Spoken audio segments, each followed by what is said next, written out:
آج سیدہ طیبہ طاہرہ حضرت سیدہ فاطمہ الزہرا رضی اللہ تعالی عنہا کی شخصیت آپ کے اسوہ نور کے حوالے سے کچھ باتیں آپ کے گوش گزار کرنا چاہوں گا۔ ایک تو 3 رمضان المبارک کو ان کا وصال ہے، دوسرا اس وقت امت کو اسوہ بطول کی بہت زیادہ ضرورت ہے۔ جو ہوائیں چل رہی ہیں، جو کچھ ہو رہا ہے، پردے کو بوجھ سمجھا جا رہا ہے، حجاب کا تمسخر اڑایا جا رہا ہے، عورت 4 دیواری میں رہنا اپنے لیے قید سمجھ رہی ہے، حیا کی چادر پھاڑ کے سڑکوں پہ چلنا اپنی آزادی سمجھتی ہے۔ حضرت سیدہ فاطمہ الزہرا رضی اللہ تعالی عنہا کائنات کی تمام خواتین کے لیے ایک ماڈل ہیں، عملی نمونہ ہیں۔ ان کی شخصیت اور ان کا اسوہ نور ہمارے لیے خواتین اسلام کے لیے خضر راہ ہے۔ حضرت سیدہ فاطمہ الزہرا رضی اللہ تعالی عنہا کے مجد و شرف کے اسباب بیان کرتے ہوئے اقبال نے ایک بڑی خوبصورت بات کی۔ فرماتے ہیں، مریم از یک نسبت عیسیٰ عزیز، از سے نسبت حضرت زہرا عزیز۔ مریم ایک نسبت سے عزیز ہیں، اور وہ یہ کہ وہ حضرت عیسیٰ علیہ السلام کی والدہ ماجدہ ہیں، لیکن حضرت فاطمہ کو 3 نسبتیں حاصل ہیں۔ پہلی نسبت نور چشم رحمت للعالمین، امام اولین و آخری۔ دوسری نسبت بانو تاجدار حل عطا، مرتضی مشکل کشا شیر خدا۔ اور تیسری نسبت مادر مرکز خرکار عشق، مادر قافلہ سالار عشق۔ اقبال کہتا ہے کہ مریم عیسیٰ کی ماں ہے، اور اللہ نے قرآن میں ان کے قصیدے بیان کیے۔ اور حضرت زہرا کو 3 نسبتیں ہیں کہ ایک تو وہ رسول خدا کی بیٹی، دوسری نسبت کہ وہ علی المرتضیٰ مشکلات کے پردوں کو چیرنے والے حل عطا کی زوجہ ہیں، اور تیسرا حسین ابن علی کی ماں ہیں، جو عشق کی پرکار کا مرکز ہیں، اور جو کائنات کے عظیم وہ امام ہیں کہ جنہوں نے اپنا سر تو کٹا دیا لیکن اسلام کا پرچم جھکنے نہیں دی۔ اللہ کے محبوب علیہ السلام نے فرمایا، فاطمہ تو بضعۃ منی، فاطمہ میرے جگر کا ٹکڑا ہے۔ یہ اس دور میں کہا جب بیٹیوں کو زندہ درگور کر کے باپ فخر کرتے تھے۔ قرآن اٹھائیے، ارشاد فرمایا، وَإِذَا الْمَوْءُودَةُ سُئِلَتْ بِأَيِّ ذَنبٍ قُتِلَتْ، قیامت کے دن قبروں میں گڑی ہوئی بچیاں اٹھائی جائیں، ان کے ظالم باپ کٹہرے نہیں۔ اللہ ان بچیوں سے پوچھے گا، بِأَيِّ ذَنبٍ قُتِلَتْ، تمہیں قتل کیوں کیا گیا؟ مجرم تو کٹہرے میں کھڑے ہیں، مجرموں کو پوچھا جانا چاہیے، تم نے کیوں قتل کیا؟ ان کے معصوم دامن پہ کون سا داغ دیکھا کہ تم برداشت نہ کر سکے؟ گڑے کے اندر دھکا دے کے اوپر مٹی میں ڈھیلنے لگے، ان کی چیخیں تمہارے دل میں گداز اور نرمی پیدا نہیں۔ پوچھا تو ان سے جانا چاہیے تھا کہ تم نے کیوں انہیں قتل کیا، لیکن وہ کھڑے ہیں بچیوں سے کچھ چھٹا رہے، بے ذنب قتل، تمہیں قتل کیوں کیا گیا؟ تو حضرات علماء فرماتے ہیں، بیٹیوں کا قتل کتنا گھنونا جرم ہے، اللہ تعالیٰ ان کے ظالم باپوں سے بات کرنا بھی گوارا نہ۔ تو یہ ہے عرب کا معاشرہ کہ بیٹیوں کو زندہ درگور کیا جا رہا ہے۔ اس دور میں آج میں اپنی بیٹی کے لیے محبت کا کوئی جملہ بولوں، آپ اپنی بیٹی کے لیے کوئی پیار بھری بات کہہ دیں تو یہ بڑی بات نہیں، تو کس دور میں بیٹی سے پیار باپ کے سینے میں کوٹ کوٹ کے دھرا ہے۔ تبھی تو بوڑھا باپ اپنی جھکی ہوئی کمر پہ بوریاں لاد لاد کے مزدوری کر رہا ہے کہ میں نے بیٹی کے ہاتھ پیلے کرنی۔ جوان بھائی فیکٹری میں اوور ٹائم لگا رہا ہے کہ میں نے اپنی بہن کی شادی کر۔ آج بہن کے لیے بیٹی کے لیے دلوں میں محبتوں کے جذبات، جب بیٹی کو گھر سے ماں باپ رخصت کرتے ہیں تو سارے پھوٹ پھوٹ کر روتی ہیں۔ بیٹی کا وجود گھر کی زینت ہے، بیٹی چار دیواری کی رونق ہے، بیٹی گھر کی آبرو ہے۔ آج اگر بیٹی کے لیے محبت کا کوئی جملہ میں اور آپ بولیں یہ بڑی بات نہیں ہے، لیکن جب بیٹیوں کو زندہ درگور کیا جا رہا تھا اس دور میں میرے آقا کریم نے کہا بیٹیوں کو قتل کرنے والے سن لیں، تم تو قتل کر کے فخر کرتے ہو، تم تو قتل کر کے آسودہ ہو جاتے ہو، لیکن میری بیٹی تو میرے جگر کا ٹکڑا ہے۔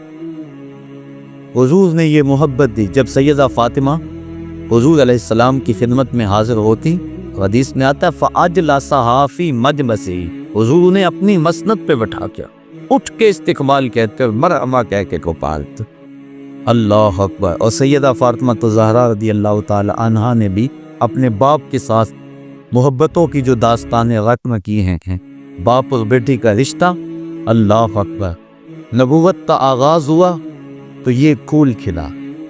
41 سال عمر ہے حضور کی کہ سیدہ فاطمہ الزہرا کی ولادت باسعادت ہوئی، اور پھر 3 سال تک اللہ کے محبوب خاموشی سے تبلیغ کرتے ہیں۔ پھر جب حکم ہوا لوگوں تک پیغام پہنچائیں، دعوت کے رشد و ہدایت دی جانے لگی، لوگوں نے حضور کے ساتھ جو سلوک کیا کوئی بھی اہل ایمان اس سے بے خبر نہیں۔ کھدے ہوئے گڑھے، بچھتے ہوئے کانٹے، اجریاں، کیا کچھ نہیں کیا گیا، کن کن راہوں سے حضور نہیں گزرے۔ آج تو ہمارے لیے دین بڑا آسان، ہم مسجد میں آئے تو اے سی لگے ہوئے تھے، سردیوں میں گرم پانی دستیاب تھا، ہمارے لیے قالین بچھے ہوئے، ہم نے مشکل نہیں سہی اس دین کے لیے، لیکن پوچھو ان سے جنہوں نے اس دین کے لیے طائف کے بازاروں سے اپنے پتھر کھائے، اس دین کے لیے انہوں نے دکھ سہے، اذیتیں سہیں۔ حضور علیہ السلام پر اجری ڈال دی جاتی ہے۔ حضرت سیدہ فاطمہ الزہرا رضی اللہ تعالی عنہا نے جب دیکھا ننھی عمر ہے، 9-10 سال کی عمر ہے، کہ دیکھا کہ کافر حضور کے جسم اطہر کے اوپر اجری ڈال گئے، تو وہ آئیں اور حضور کے سر سے اجری کو اتارا اور سر انور کو دھو رہی ہیں اور ساتھ رو رہی ہیں۔ کبھی حضور کے جسم پر اس قدر پتھر مارے جاتے ہیں کہ جسم لہو لہان ہو جاتا ہے، خون رکنے نہیں پاتا۔ معصوم بچی حضرت سیدہ فاطمہ الزہرا رضی اللہ تعالی عنہا کا وہ چٹائی جس چٹائی پہ سجدے کیا کرتی، کھجور کا بنا ہوا وہ مصلی، اس کو جلا کر اس کی رات حضور کے زخموں میں ڈالتی ہیں تاکہ حضور کا خون رک جائے۔ آقا کریم علیہ السلام سے کبھی شکوہ نہیں دیا۔ بیٹیاں باپ سے مطالبہ کرتی ہیں، لیکن تاریخ بتاتی ہے کہ سیدہ فاطمہ حضور سے کبھی کوئی مطالبہ نہیں کیا۔ ایک دن انتہائی بے تابی حضور کی خدمت میں حاضر ہوئی، آقا کریم علیہ السلام سے عرض کی کہ حضور بھوک اس قدر ہے کہ مجھ سے اب برداشت نہیں ہو رہے، آپ اللہ کی بارگاہ میں دعا کریں کہ میرے اس دکھ کا مداوع ہو جائے۔ آقا کریم جب بیٹی کو بھوک اور پیاس کی حالت میں تڑپتے ہوئے دیکھ، کونین کے خزانوں کا مالک اگر چاہتا تو جنت سے خوشن حضور کھینچ کے زمین پہ لے آتے اور فاطمہ کا گھر پھلوں سے بھر دیتے، انہیں ایک لمحہ کی بھوک بھی برداشت نہ کرنا پڑتی، لیکن آقا کریم نے سیدہ فاطمہ کی پشت پہ ہاتھ پھیرا اور ساتھ دعا دی، اے اللہ میری بیٹی فاطمہ کو بھوک ستایا نہ کرے۔ سیدہ فرماتی ہیں کہ بھوک تو موجود رہتی، لیکن بھوک کی وجہ سے وہ جو تکلیف کا احساس ہوتا وہ ختم ہو گیا حضور کے ہاتھ پھیرنے کی وجہ سے۔ اللہ اکبر۔ تو آقا کریم علیہ السلام کی یہ شہزادی گھر میں کئی دنوں فاقوں سے کاٹ دیتے۔ امام منذری میں الترغیب والترہیب کے اندر لکھا ہے کہ ایک دن محبوب خدا صلی اللہ علیہ وآلہ وسلم بھوک کی شدت میں مسجد نبوی سے باہر نکلے، آگے شیخین کھڑے تھے، 2 اور صحابی اور موجود ہوئے۔ چلتے چلتے حضرت ابو ایوب انصاری کے گھر کے قریب سے گزرنے لگے تو وہ خوشبو رسول سونگھ کے جلدی گھر سے باہر آ گئے۔ آقا کریم علیہ السلام سے عرض کی، حضور آپ میرے مہمان بن جائیں، چند لمحوں کے لیے مجھے میزبانی کا شرف بخشیں۔ آقا کریم فرمایا، ابو ایوب تمہاری مرضی۔ وہ حضور کو گھر لے گئے، چٹائی بچھائی بٹھایا، بکری کا بچہ ذبح کر کے اہل خانہ کو دیا، جلدی کھانا تیار کرو، میرے آقا کو بھوک لگی ہے۔ امام منذری لکھتے ہیں کہ جب واپس حضور کی خدمت میں حاضر ہوئے، گھر والوں کو کھانا بنانے کا کہنے کے بعد،